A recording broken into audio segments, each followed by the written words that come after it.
유월절 엿새 전에 예수께서 베다니에 이르시니 이곳은 예수께서 죽으신 가운데서 살리신 나사로가 있는 곳이라.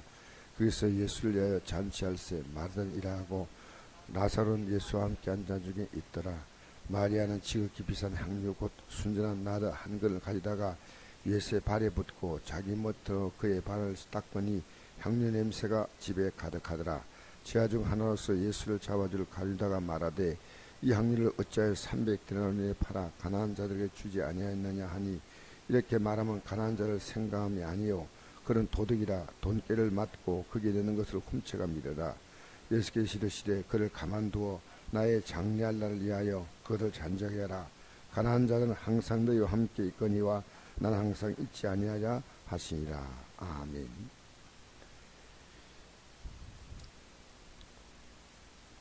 신앙의 진정한 신앙은 감사를 하는 신앙입니다. 감사를 할 때 자기가 갖고 있는 어떤 기준이 아니고 내가 감사할 대상이 누군가, 왜 감사해야 되는가, 그것을 아는 겁니다. 저는 어제 추수감사를 마치고 우리 성도가 과연 어떤 마음으로 하나님께 했을까, 처음으로 그런 생각을 했습니다. 우리 성도가 주 앞에서 진정한, 우리가 1년에 이제 감사하지 않습니까? 감사절은 1년에 한 번인데 보통 교회는 2번 합니다. 맥주 감사절 이렇게 가지고 또 여름에도 하고 또 가을에도 하지만 한 번 하는데 정말 주님의 은혜를 감사하는 마음으로 했을까? 제가 보이지 않게 하나님께 질문을 던졌습니다. 너는 진실로 감사하겠냐? 여러분, 저 개인적으로 조금 회개했습니다. 주님의 은혜 앞에서 이 마르다와 나사로는 마리아는 나사로와 같은 가족인데, 마르다는 아마 여기에 지금 이 동일한 말씀이 마태복음 기록될 때 보니까 문둥이 시몬의 집에서 이 식사를 베다니에 있는 집에서 했다, 이렇게 나옵니다. 그러니까 마리아는 가서 식사 봉사도 하고 여러 가지 봉사한 것 같고, 마리아는 지극히 비싼 향유를 순전한 나드 인도산 향유를 한 근을 가져다가 예수의 발에 붓고 머리털로 그의 발을 닦으니 향유 냄새가 집에 가득하더라 했습니다. 그 당시에 장례를 위해서 최고로 준비할 수 있는 것은 사실은 값비싼 향유입니다. 일반 서민은 상상도 못한 이 향유를 어떻게 구했는지 몰라도 마태복음에 보니까 26장에 이 내용이 향유를 머리에다가 부어드렸어요. 근데 마태는 머리에 붓는 이 향유의 모습만 봤습니다. 요한은 예수님을 사랑하는 죄로 언제나 예수님 측근에 있었습니다. 이 여인이 이 향유를 머리에서 부어서 쭉 떨어져 가지고 발까지 이렇게 쭉 다 흘러내려오면서 마침내 자기의 머리털을 가지고 그 향유가 이렇게 흘러내린 그 발을 닦는 겁니다. 이것은 예수님에게 향유를 드린다는 그 의미 훨씬 이상입니다. 여인의 머리채라고 하는 것은 언제나 여인의 모든 자존심입니다. 그것을 예수님의 발에 떨어지는 향유를 이렇게 닦아내야 합니다. 예수님이 십자가에 죽으시는 사건은 관심 있게 들은 사람은 다 압니다. 요한복음 11장에 이 내용이 나옵니다. 예수님께서 분명히 자신이 십자가에 죽으실 것을 말씀하셨고, 나는 부활이요 생명이니 나를 믿지 않으면 죽어도 살겠고 살았으면 믿지 않으면 영원히 죽지 아니한다.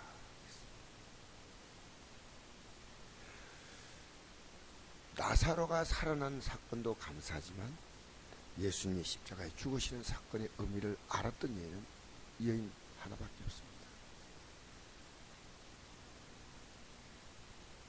왜 그런지 아십니까? 예수님의 죽음을 확실하게 의미를 알았던 사람이 3년 동안 따라다닌 제자가 아니라 간혹 가다가 예수님께서는 이 나사로의 집에 들렀다고 나와 있습니다. 근데 여러분 주목할 것은 누가복음에 보면 이 마리아는 예수님이 항상 말씀할 때 말씀을 듣는 자리에 있었습니다. 그러나 나사로는 항상 음식 만들고 주님 봉사하는 데 바빴습니다. 그러니까 마리다가 화가 나가지고 내가 음식 만들고 예수님을 좀 돕는 걸 왜 안 도와주고 예수님 발 앞에 앉아가지고 말씀을 듣냐. 예수님, 내 동생 좀 혼을 내세요. 그렇게 오히려 예수님에게 동생에 대해서 고자질을 했습니다. 그러니까 너는 네가 좋은 대로 택했고 이 마르다는 자기가 좋은 걸 택했다. 이 마리아가 한 일은 정말 잘한 일이다. 여러분 예배당에 나와도요 하나님 말씀에 관심을 사람 굉장히 많습니다.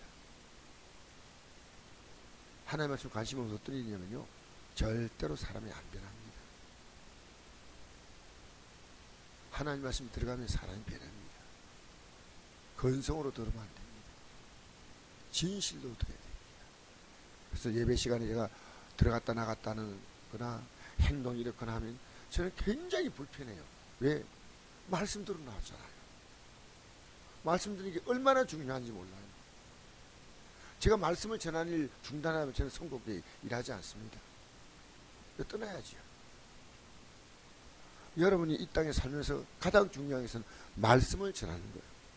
내 주위에 있는 사람에게도 하나님 말씀을 전하는 거예요. 때로 좀 믿음이 흔들릴 때 말씀으로 붙잡아 줘야 됩니다.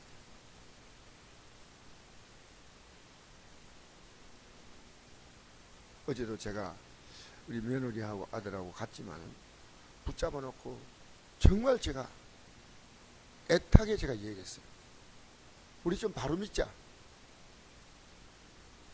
가고 나도 내가 전화를 했습니다. 차에 너 기도 안 하고 말씀 바로 안 믿으면 하나님이 기뻐하지 않는다. 기분 나쁠 만큼 제가 했습니다. 나 불쾌하게 표현하지 않으려고 최선을 다했죠. 하나님 말씀, 예수님의 십자가의 죽음이 뭐냐?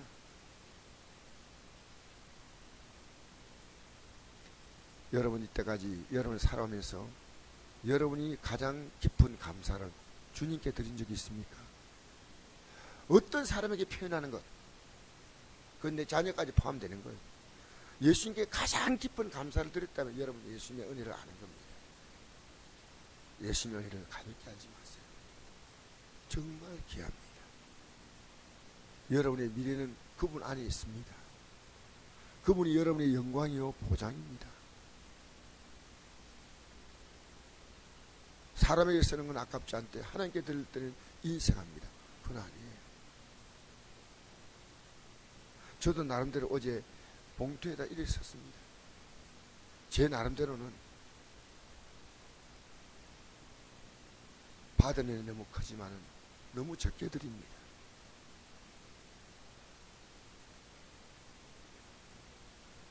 그런데도 내 마음속에는요 많이 드렸다는 이 잘못된 의식이 들어오니까 제가 회개했습니다. 많이 드렸다. 얼마나 드려야 많이 드리는 겁니까? 주님의 은혜가 얼마나 귀한지. 섬길수록 귀한 주님, 믿을수록 귀한 주님. 여러분이 작년보다 올해 어떤 의미에서는 감사가 넘쳐야 여러분의 믿음이 그만큼 자란 거예요. 여러분 돈이 감사가 아닙니다. 그러나 그것은요 감사의 가장 일반적인 표현입니다. 이 여인은 300대는 아주 비싼 향기를 어디서 구했는지 몰라요. 아주 비싼 향유를 구해서 예수님께 그걸 다 부어드렸습니다.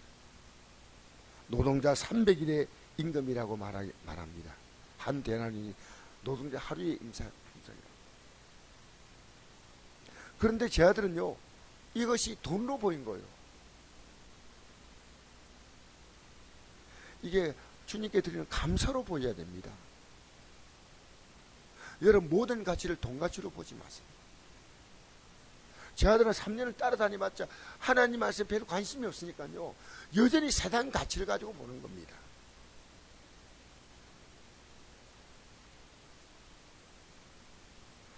주님이 세상 가치로 보면요, 우리는 주님 앞에 내가 정말 내가 주님 앞에 충분하다는 건 안 되지만은요, 참 내 하나님 앞에 내가 아낌없이 들 수 있는 내 마음이 참 고맙구나, 이런 마음이 생깁니다. 여러분, 오해하지 마세요. 현금 얘기하는 거 아닙니다. 제가 드리고 난 다음에 어제 저 저녁에 개인적으로 좀 회개했습니다. 아무리 드려도 우리는 주 앞에 드린 것이 아닙니다. 이 여인은 머리에다 향유를 붓고 나서 그로 끝이 아니고요, 마지막에 머리채를 가지고 많이 돌았습니다. 여러분, 우리가 예배드린 이유가 뭔지 아십니까? 주님이 얼마나 귀한 분인가를 알기 때문에. 주님과의 관계를요, 여러분 몸의 상태나 여러분의 한계는 여건을 따라 바뀌지 마세요.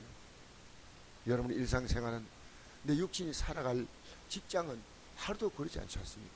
지가 안 하고 칼같이 지지 않습니까? 나의 영원한 삶을 보장하시는 그분 앞에서는 우리는요, 띄엄띄엄 믿으면 안 됩니다. 물론 우리는 환경이 있기 때문에 하나님은 우리 중심을 아시기 때문에 저는 모든 사람을 일괄적으로 이렇다 저렇다, 왜 몸이 피곤할 때가 있고 가정에 여건이 있을 때 있고, 우리의 중심은 그겁니다. 오직 주님이셔요. 그 잊으면 안 됩니다. 그래서 올해 와서 제가 감사한 것이, 주님 앞에서 우리 성도들의 감사의 마음을 제가 읽기 원해요. 제가 하나님께 드리는 감사의 마음을 읽으려고 했습니다. 아직도 제게는 부족함이 있다는 것을 저는 많이 느꼈습니다. 우리가 하나님께 드릴 수 있는 그 어떤 감사도, 주님은 우리의 모든 걸 다 받으시면 우리는요 늘 부족합니다. 머리에 향유를 붓고도 머리채 가지고 그 발에 떨어진 향유를 닦은 게 이게 부족함이에요. 다 드렸지만은 그게 부족하다 그 말입니다. 이것을 돈으로 보는 제자들과 얼마나 차이가 있습니까? 왜 이런 차이를 만든지 아십니까? 하나님 말씀에 대해서 관심을 가집니다. 성령께서 그것을 깨닫게 하시는 거예요. 우리는요, 하나님 말씀 우리의 살을 걸어야 됩니다. 여러분, 여호와의 증인이 뭐가 문제인지 아십니까? 우리는 관심 있게, 여호와의 증인들이, 여러분, 그들은 하루에 시간에 11조를 드립니다. 하루에 2.4시간을 드려요. 그래서 여러분, 아침에 이렇게 하면요, 요 강둑에 그 뭡니까, 여호와의 증인이 이렇게 이게 뭡니까, 뭐라 그러죠? 뭐 페넌트랍니까? 뭐 이렇게 세워놓고요, 자기 장소가 있어요. 옛날엔 2사람씩 제가 가정 방문했는데, 요즘은요 가정을 방문하면 사람이 없대요. 다 맞벌이 부부이기 때문에. 그래서 전도 저녁에 바뀌었는데 세웠어요. 근데 여호와의 증인이 뭐가 문제인지 그걸 여러분 아셔야 돼요. 우리 편이 아니에요. 완벽한 적이에요. 뭐라 하는지 아십니까? 왜 여러분 이만희가 문제고 왜 안상희가 문제냐? 왜 목사님들이 이상한 짓 하느냐? 기존에 안 합니다. 예수만 믿어야 됩니다. 여호와의 증인의 가장 큰 문제점은 예수님의 구속 사역을 부인합니다. 여러분 예배당에 들렁들렁 나오는 이게 아니고 진짜 예수님 외에는 우리의 구원이 없다는 거예요. 왜 그게 안상훈이가 끼어 들어가는 거예요? 왜 그게 이만희가 끼어 들어가는 거예요? 왜 어떤 목사님이 성도 앞에 자기의 생각을 그 하나님 말씀대로 전하느냐는 거예요? 아닙니다. 예수님만. 아시겠어요? 우리 아무리 부족해도 여러분과 제가 완벽하면 얼마나 완벽하겠습니까? 저는 오늘 신학교 또 강의 가지만요. 나는 부족하구나. 믿어갈수록 내가 부족함을 느끼는 거지. 주님의 위대하신가, 나의 연약함, 나의 허물 많음, 이것만 나는 발볼 수밖에 없습니다. 예수님이 이 여인을 칭찬했습니다. 이 여인은 가난한 자는 너희와 항상 함께 있지만 나는 항상 함께 있지 아니하다. 다른 성경에 보니까 복음이 전파되는 곳에 이 여인의 행한 일을 기념하라. 예수님이 여러분 위해서 십자가에서 살을 찢고 피를 쏟아서 우리의 죄와 저주와 허물을 용서했다는 이 사실 앞에서 우리는 언제나 무릎을 꿇어야 합니다. 아무리 드려도 꿇어야 됩니다. 봉사 가지고 믿음 있다고 저는 생각하지 않습니다. 그러나 믿음 없다고 생각하지 않습니다. 중심이 뭐냐는 거예요. 중심. 그 중심이. 어제 우리 성도님이 종탑 현금을 드렸습니다. 넉넉한 성도가 아닙니다. 교회 십자가 불이 나갔으니까 저걸 보고 안타깝다. 그래서 내가 볼 때는 그분이 힘을 다해서 했어요. 종탑. 이제 종탑 해야 되겠다. 그런데 감사한 것은 십자가 불이 꺼졌다는 이 사실이 그분이 오랫동안 생각한 것 같아요. 그냥 예배당에 스쳐 지나가는 게 여러분 이게 여러분이 하나님을 섬기시는 곳 아닙니까? 언제나 신앙생활 오래 하신 분 아니지만요, 교회를 이렇게 사랑하는 것이 느껴져요. 여러분 주님을 사랑하세요. 여러분이 남는 건 이 몸도 흙이 됩니다. 우리는 예수 믿고 이 우리가 흙이 된 우리의 육체조차도 예수 그리스도의 모습으로 우리는 일어난다는 거예요. 여러분과 저는 앞으로 예수님과 신부는 예수님은 하나님의 친아들이고 우리는 예수님의 양자입니다. 그러나 모든 신분과 지위와 그것을요 예수님과 똑같이 만들어 주신다는 거예요. 빌립보서 3장 21절에 우리의 낮은 몸을 그 영광의 형체로 바꾸어 주신다고 말합니다. 그 보좌에 앉게 해주신다고 말합니다. 그 나와 함께 만국을 통치하자고 말씀하십니다. 시시하게 믿으면 없습니다. 저는 예수 믿는 것은요 생명을 걸고 믿어야 한다고 생각합니다. 생명 걸고 믿어도 부족한 게 예수입니다. 어찌 나의 생명과 주님의 생명을 비교하겠습니까? 귀한 예수 여러분 아무렇게 믿지 맙시다. 귀한 예수 더 귀하게 믿게 되기 바랍니다. 할렐루야. 여러분이 앞으로 이 땅을 떠날 때 여러분 하루 종일 생각해도 한 번은 주님을 생각하십시오. 나는 주님밖에 없어요. 우리 복음성에 이런 찬송이 있습니다. 주님 한 분밖에는 아는 이가 없어요. 가슴 깊이 숨어있는 주를 사랑하는 마음. 주님 한 분밖에는 사랑하니 없어요. 이 복음성가에 그런 찬송이 갑자기 기억이 납니다. 여러분 이 아침에 주님을 사랑하십시오.